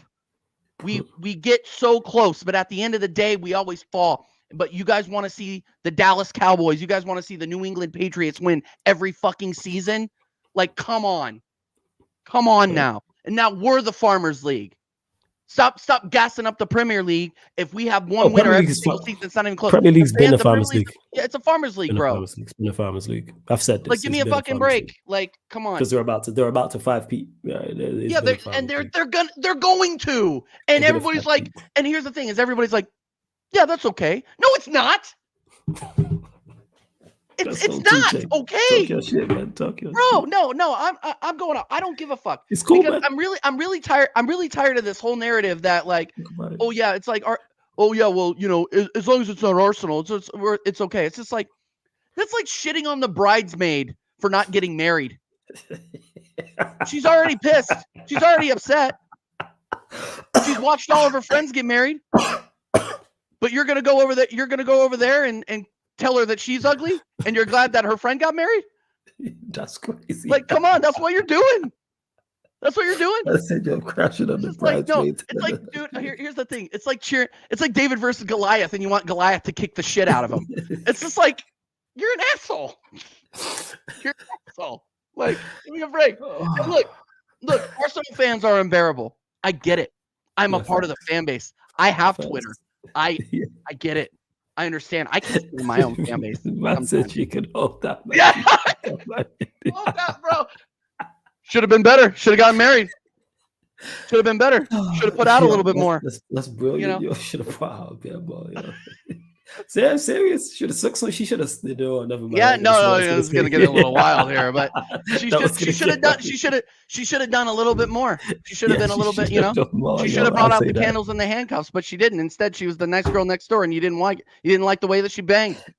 Totally fine, but that doesn't mean you got to. Doesn't mean you got to shit on her. She's feeling bad enough about herself already.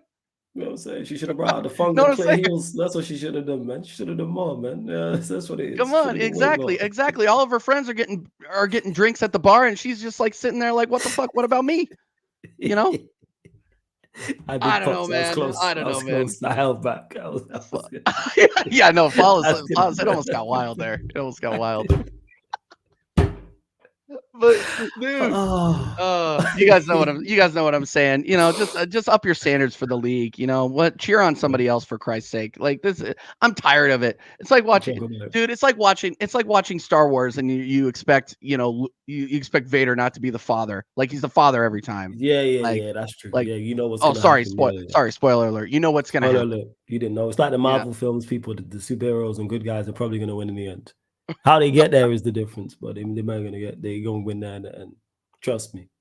Yeah, 100%. No, I'm just again. I'm just. You can tell you're just fed up. I like the rivalry, though. I like that.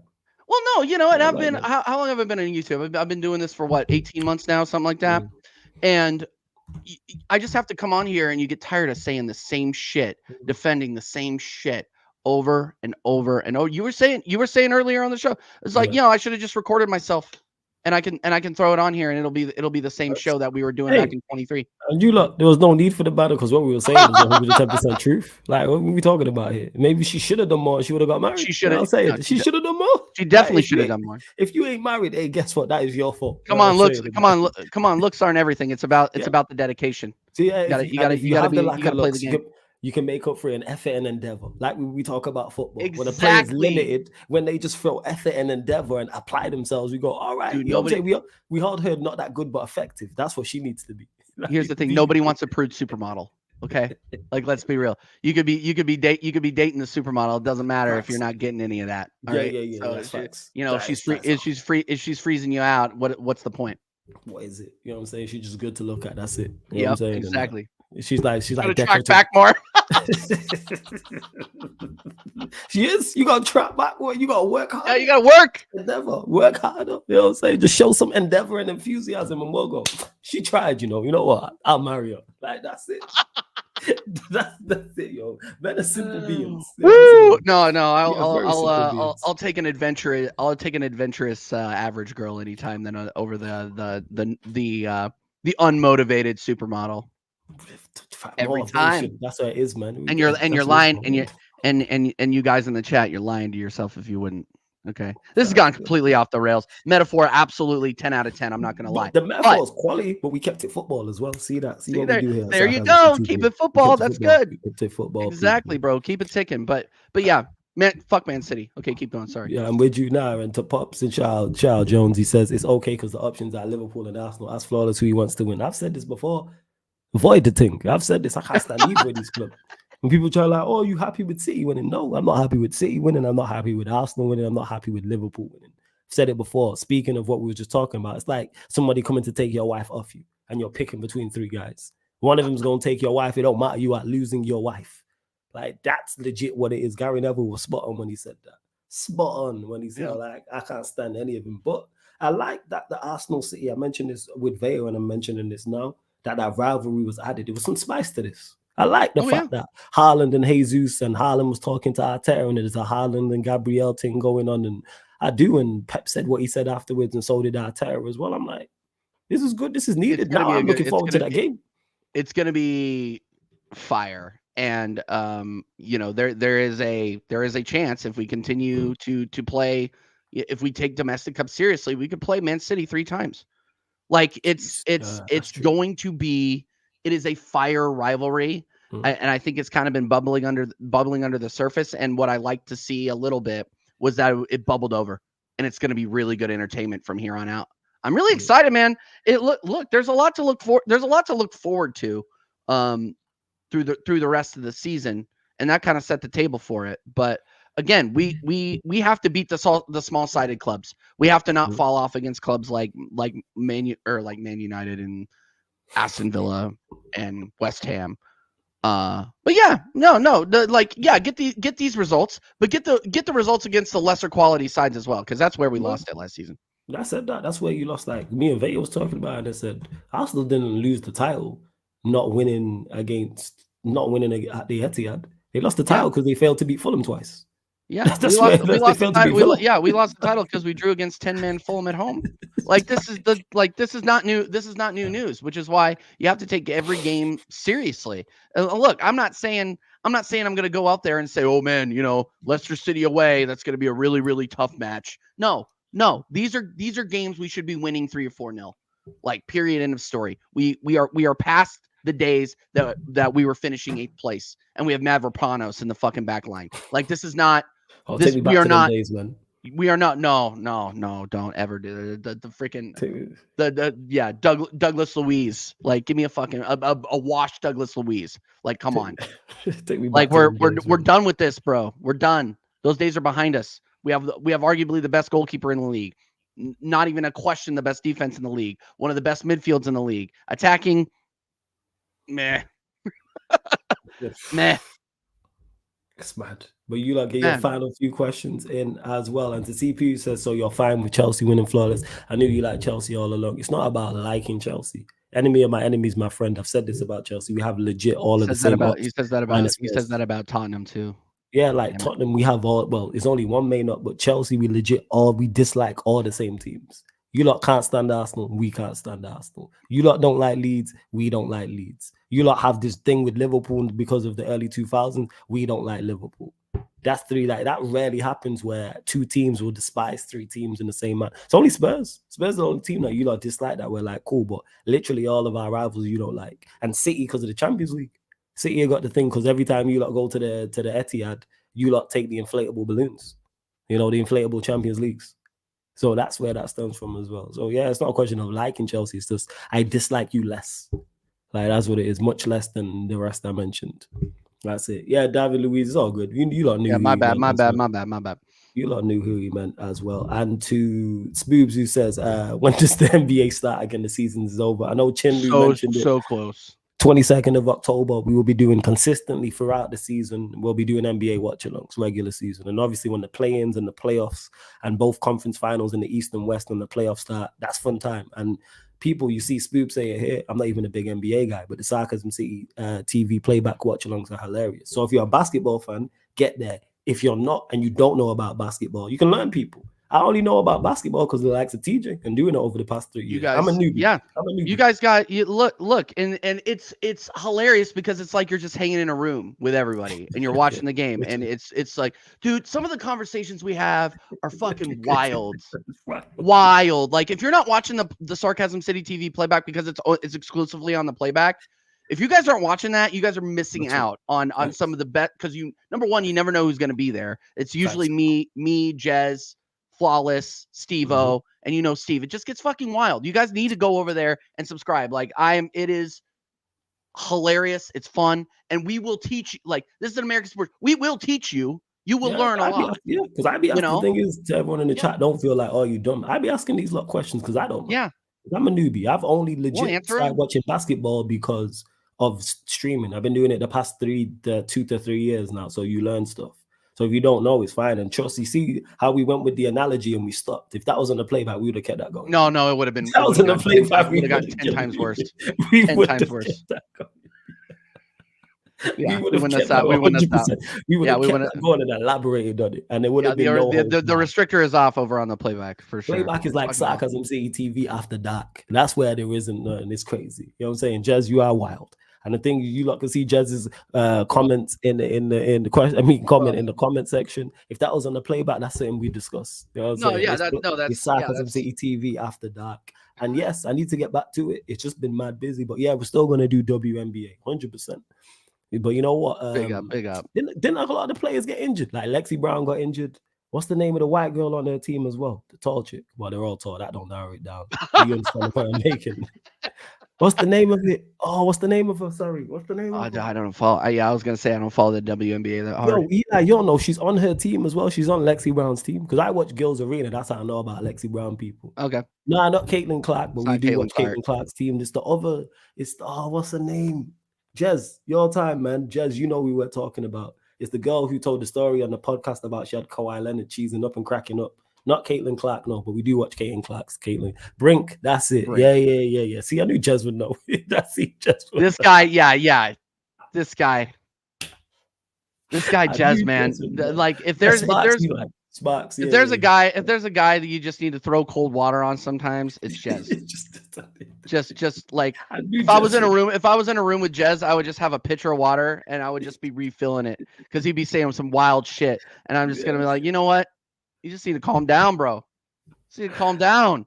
Yeah, it's crazy. It's all bad. But again, he's one of the most hilarious guys on YouTube. I will. So Cameron Brink's so hurt, but Eli, you might know this. When is the WNBA playoff? Surely they got to be coming up. But we do watch Caitlin Clark's team, Angel Reese's team. We watch Fever as well. They're the teams that we watch the most.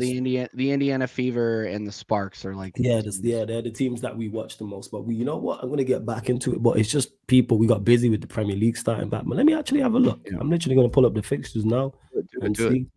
WNBA. Smash the likes while we're doing this, by the way, guys. Come on, likes as well. Oh, geez, wait. Oh, it's round one of the playoffs started because it's saying round one. Oh shit. Yeah, first playoff round. All right, cool. Yeah. We're gonna start watching some games, 100%. Literally, the Sun and the Fever are playing now, but we're gonna start watching some WNBA games. Without that, it's playoffs because we got the semifinals Tuesday, the 1st of October. Oh, Liberty Aces. So Liberty and the Aces there, one of the semifinal matchups. I didn't even know this. You lot, we're gonna watch some games. Let me check because the playback has them for those that don't know, so you can literally watch along with us, and we're all synced up watching the same live stream as well. I'm just having a look. Let me click when I click add event. Yeah, because they got the Mercury and the links on there as well. Yeah, keep a lookout, people. There'll be some WNBA watch-alongs. I didn't know they had started. I was fully unaware, man, that they had started, but we move. Okay. Let's see what else you lot are saying before we do indeed close out. TJ, let's get your predictions for you play twice, actually. You play, obviously, Leicester at home on Saturday, and then second game in the Champions League Tuesday the 1st. Against So PSG. scoreline predictions for those against PSG. Yeah. Leicester, I expect us to win 3-0. David Raya picked up an injury. I think it was precautionary why they kept him out. It didn't look like he was doing too badly during the City match as well. Sorry, my camera's being fucking weird. So yeah, I'm going 3-0 to the Arsenal against Leicester City. We're just better. PSG, I said it before and I'll say it again. These guys are very, very good under Enrique. They are. I don't watch a bunch of their football, but the guys that do watch them say Enrique is cooking. He is going to make them better without Mbappe. So we get to see the start of that against PSG. I just don't see where the goals are coming from. Again, I'm gonna keep saying that we're having trouble scoring in open play. So I'm gonna go 1-1 draw. I don't want to. I hope we win, but PSG is a talent that we don't see at the Emirates all the time. When was the last time Arsenal played PSG? I don't even remember. That's a long time. Long time ago. Like so we don't see teams like this at the Emirates very often. So it's going to be huge. There's going to be a lot of pressure. We're going to be without Odegaard still. So it's going to be an interesting line. It's going to be very interesting to see who he plays against Leicester. I fully expect Wanyeri to start. 2016, yeah, so almost 10 years or 8 years. Like, come on now. But yeah, I'm gonna stop waffling. I'm gonna go 1-1. I think it'll be a 1-1 draw. If we go out and dominate and we this weekend and then we throw out a what's it called? We throw out a 4 or 5-0 against Leicester. I would say then yeah, we could have the confidence to go against PSG. But again, I'm just not convinced. So we'll see. We just haven't been. The fact that we haven't been scoring in open play is concerning to me. So Leicester at home 3-0, PSG 1-1 is what I'm gonna say. Okay. Any you mentioned there that your attack you think is limited and can't do too much. Is there anyone you'd like? Is there any way you think you can make it slightly better? Is there certain personnel you'd like to see or not see? Where you're like, yeah, maybe they could help us in that aspect. The starting 11 kind of writes itself, right? Like we have a starting 11 that does not have Odegaard in it, and it's the way that we set up is so defensive. I just don't see like moving forward without Odegaard how we improve. Like I just don't rate Raheem Sterling like that to be a real impact. Trossard, he's obviously disciplinary issues, has issues starting. He stinks at starting, so I don't expect him to come off the bench and do much. Or not come off the bench, to start and do much. Coming off the bench, he's great. Martinelli has been, it's just that left side. Martinelli has just been mid. Any team that plays against Bukayo Saka man marks him, two men, and marks him out of the game, so he's not able to do a lot. Kai Havertz, he's done okay, but again, I don't think that he's ripping up trees like everybody else is gassing him up like he is. It's it's just not big up Jez. It's just not that's my tight end, by the way, right there. Shannon Sharp, big up Shannon Sharp. Shannon Sharp, absolute legend. No, but I'm just not. Is there any changes? There's not enough depth for me to have any confidence that we're going to be any better going forward. There's that the depth isn't good enough. We didn't fix our bench. We didn't get the quality that in the transfer window that would give me confidence, I guess. Okay. And I'll stop waffling out that. So yeah, 3-0 Leicester at home. PSG 1-1. What's up, Jez? What's up, my let's guy? go, Jez. Warrior just literally sent it to me. Oh, what's this? Let me see this. What's Go it? on. What is this? Fellas, you lot, no spoilers in the chat. Chat, don't tell me. Don't tell me.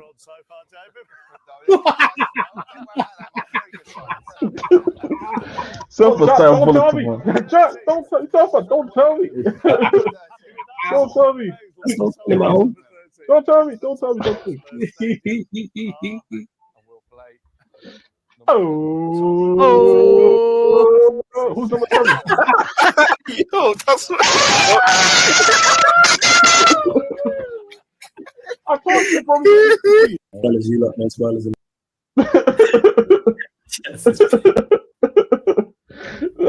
Shout out to Warrior Jamer if you're in the chat, man. So, yeah, that's the only reason. This is the only reason why I'm here. But first, listen to my voice message that I sent in the group chat, man. I will do afterwards. Yeah, Yeah, because you know what I'm gonna do.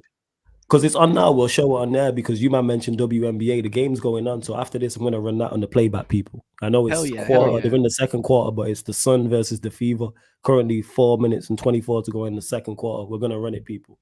100%. Why Let's not? do it. So get over to the playback. I'm literally, as soon as this live stream ends, we're heading over to the playback, people, and we're gonna run it. Why not? Why not? So go on, TJ. No, I was gonna ask for your prediction. I know you probably have some preview shows coming up, but I gotta ask you, Spurs this weekend. Your favorite team. Are you confident? What? What's crazy? What? I got two teams in the game. Yeah, there's only two teams. No, you can't lose. You can't lose, bro. You're good. Oh, you know why? You know why I can lose? Because I got two teams in the game and I'm not confident in either. This has got draw written all over it. This has got a stink fest, a 1-1. Everybody disappointed on a Sunday evening if you're in the UK. Stink fest, people. 1-1. 1 apiece. I'm telling you like that now. 1 apiece draw. I said 2-2 at first. After 1-1. 100%. If someone wins, it's probably Spurs. I don't see United winning this game. That's away, right? It's at OT. Tottenham Hotspur. 1-1, man. No, it's at OT. It's at OT. Oh shit. Yeah. It's 1 apiece.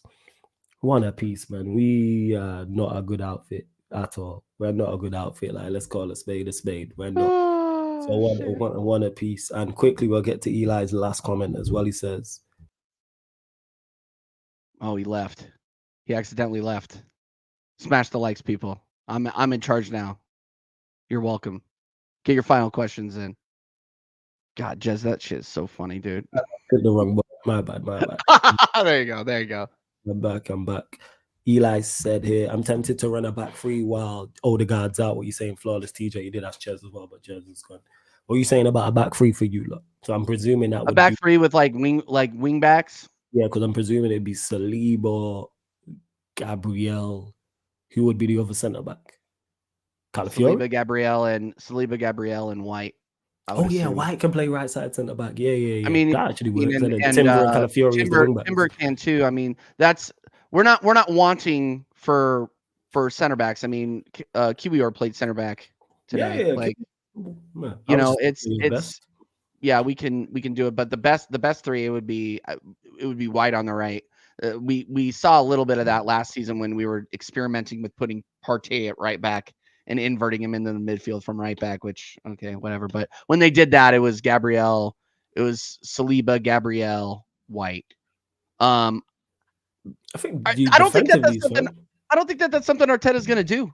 To be honest with you, I like if I were the manager, or if Eli was the manager, I would say I would totally believe in your ability to run a back three, but I just don't think this manager will do it. I don't think this manager will do it. Now, that being said, we did play a 4-4-2 this past weekend, and we played it well.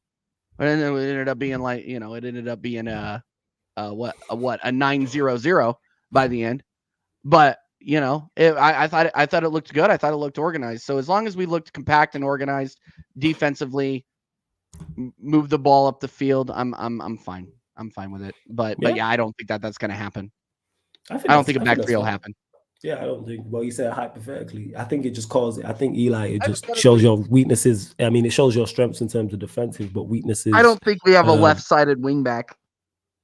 Really, if we were like somebody that could play a left-sided wing back. We have Jesus, who has played wing back before, but I don't know anybody else who could play like a wing. A Yeah, wing because back Timber's fine on the other side as a right wing back, but left wing back, man, are saying Zinchenko. Zinchenko as a left wing back could work. Zinchenko. I've not seen Zinchenko hug a line successfully like ever. Like if I see this guy on the chalk, I am like, okay, who's he gonna give the ball away to? Because he's running out of space. In the midfield, yes. In the midfield, yes. Yeah, Latimus, yeah, you do have a left wing back, but Bukayo Saka, okay, who's a right wing back? I think Timber would be fine as right wing back. Possibly. I think too, Timber, yeah. But then your problems lie going forward. Who's it? Let's say it's Partey, Rice in the midfield. Who's your front three? Havertz, Sterling, Martinelli. Yeah. No thanks. I think it just or shows... Jesus or Jesus who showed again today that he's out of his element. So yeah, I don't know, man. We'll see. I mean, this Odegaard injury, we knew as soon as it happened it would be bad, but I just don't think we knew how bad. Like how much we missed him. I mean, fuck. Like that game against Tottenham, man, we just did not look good going forward at all, and we saw how much we were going to miss him in that game, which is why, I've been saying for the last 2 hours that I'm not confident in our ability to score goals without him. So I hear that. You play two up top, Eli. Who would the two be up top before we close out? Who would the two? Probably like Trossard and Havertz, probably. I think there's just issues. I think it's just a quality thing. And big up to Warrior J says flawless. I'm not gonna lie. That picture you posted about your mood on United's game today on Twitter was fucking hilarious. That was a hilarious picture, man. Shout out to fans. Big up to Norridin. Shout out to Saeed. The picture's great. You could use it for some. That picture's hilarious, man. It's just such a great meme. You know what's crazy? You know it was a serious, intense moment, but it just looked comedy. That's why.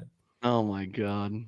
It just look comedy, but we are going to close out. Subscribe to TJ's channel. Link is in the pinned comment. No, it's not link in the pinned comment. Link's in the title, people. TJ Warren TV. Hit the subscribe button. Click the link. It opens up a new tab. Hit the subscribe button, the notification bell on his channel. TJ, let them know where they can find you, what you got coming up, all that good stuff. Yeah, TJ Warren TV, people. No late show this week. I got some work stuff I got to take care of. Friday, we will be running American Idiots, and I think we're going to try to get Temmie on. So big up Temmie on the American Idiot show. Temmie's a fucking legend, man. Yeah, so we're gonna get him on. He's gonna make his debut. I will not. No, I won't be able to do a watch along this weekend either because I have a local football match I'm going to for the ladies. Okay. So I will be doing match reactions on Sunday. So just go hit the notification bell on TJ Warren TV. I'm always going live doing EAFC, especially with the new EAFC coming out. It's jokes. It's fire. American Waffle. We're running a team. Sarcasm City will be running a team, I'm sure. Clubs is going to be in full effect very soon. So just hit the notification bell on the channel. And again, big up Flawless, big up the chat. Thank you for having me. Every time, man. You know the vibes, man. You know the vibes. Big up to Lex as well. Shouts to everyone that's locked in. Again, subscribe to TJ Warren TV. Link is in the pinned comment. It's underneath in the description of every live stream, not just the ones you see, man, and on the featured channel as well. Get over to the playback, though. Make sure you follow the Sarcasm City TV playback because we're going live. We'll be live on there like 5-10 minutes. We're doing the NBA. The WNBA playoff game. It is currently, I'm looking at it right now. It is...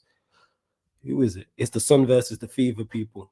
2 minutes and 20 seconds to go in the second quarter. So we're going to watch the third quarter and the fourth quarter as well. So get over to that. And if you join the playback, people, I can click you a link when you're watching. So we'll all be synced up to the same stream. We're all synced up. It's the same live stream. So no spoilers. If you're an NBA fan, WNBA fan, come watch. And we're still going to run jokes. You know what I'm saying? You already know. Like I said, see the metaphor that we stopped on. If that was the playback, that would still be going on now. Just held back. Playback is Sarcasm City TV after dark, X-rated, where it's like, all right, let's run this shit. So yeah, get over to the playback. Yes. Don't forget we are available on all audio platforms as well. Spotify, iTunes, SoundCloud, wherever you get podcasts. So Spotify, please 5-star us on Spotify. Type in Sarcasm City TV. Same with iTunes, all you iPhone users. Same with SoundCloud as well. But we are going to close out. You man are telling me who's live. If Lee Gunners, I redirected before to North Side. Let me see who else is live. You might say Lee Gunners live. Let me redirect to Lee Gunner then. But like I said, I'm going to be going live on the playback. Emergency meeting settings, Oh, is it emergency meeting? What? Who's Saeed doing an emergency meeting? No. Lee is doing an emergency meeting. What's it? This guy's such an idiot. Man, man just puts emergency meeting and everything. Man just puts emergency meeting on everything, man. Like, oh, we did the shout out to Gunner, man. Absolutely real one. Let me do that. 1 second. Well, this other laptop just moving slow before we redirect. All right, yeah, I seen him put it there, yeah. Yeah, we're going to redirect to Gunner. So, yes, love to everyone that's locked in. We're back live here today, people. 5 p.m. UK time, Sarcasm City Sports Q&A, where we're answering all questions from the chat. And 11:45 p.m., another crossover. Man United, Ballers at the Bridge, talking at Tottenham Talk. So we'll be discussing Manchester United, discussing Chelsea, and discussing Tottenham Hotspur as well, with two of those three clubs facing off against each other, and Chelsea in great form. The other two, not so much. Also, yeah, Spurs play tomorrow in the Europa League. They open up their campaign versus Carabao. So we'll be talking about that as well, or Carabao, I should say. So love to everyone that's locked in. This has been the Manchester United Arsenal live stream watch along on the Sarcasm City TV YouTube. Big up.